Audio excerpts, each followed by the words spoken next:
Hello मंडळी, कसे काय मजेत ना? तर चला आज आपण बनवणार आहोत पारंपरिक पद्धतीने शेंगुळे. तर सर्वात आधी शेंगुळ्यासाठी लागणार आहे आपल्याला लसूण, कढीपत्ता आणि कोथिंबीर. तर याला आपण बारीक मिक्सरमध्ये वाटून घेऊया. तर मी वाटून घेतलेला आहे, बघू शकता. त्यानंतर मी 1.5 चम्मच मीठ घेतलेला आहे आणि हळद आणि 2 चम्मच लाल तिखट घेतलेला आहे. चला आपण पीठ मळून घेऊया. मी पीठ घेतलं आहे ज्वारीचं 3 वाट्या आणि डाळीचं अर्धी वाटी आणि गव्हाचं 2 वाटी. याला चांगलं मिक्स करून घ्यायचं आणि आपण वाटलेले सगळे मसाले, लाल तिखट हे सगळं व्यवस्थित टाकून घ्यायचे.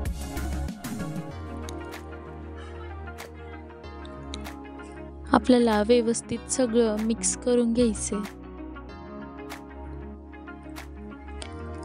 थोडं थोडं पाणी टाकून आपण पीठ मळून घेऊ.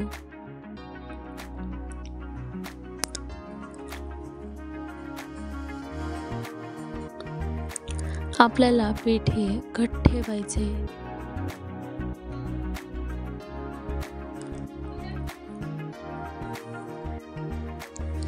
तर इथं बघू शकता सगळं पीठ हे मळून घेत आहे. तर चला पीठ हे मळलेलं झालेलं आहे. तर आपण शेंगुळ्याला लागणाऱ्या तडक्याची तयारी करून घेऊया. सगळ्यात आधी तेल टाकलंय. तेल गरम झाल्यानंतर इथं राई, कढीपत्ता आणि कोथिंबीर घेतलाय.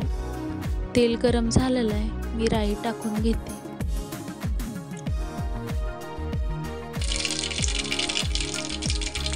तर कढीपत्ता आणि कोथिंबीर ही टाकून घेते.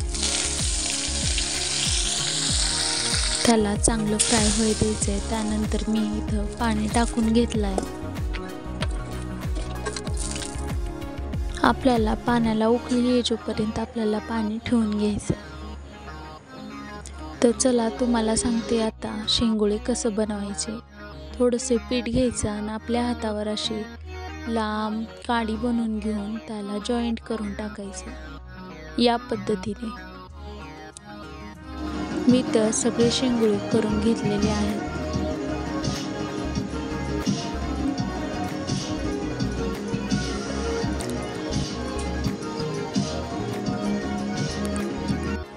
सगळे शेंगुळे झालेले आहेत. तर आपण पाण्यामध्ये सोडून घेऊया.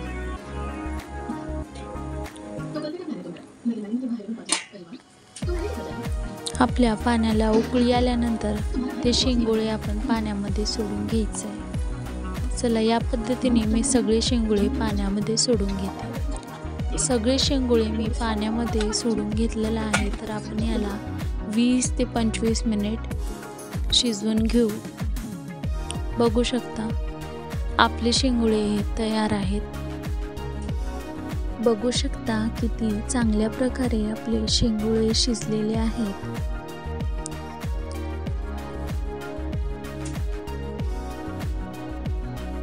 प्लेटिंग करून घेत आहे.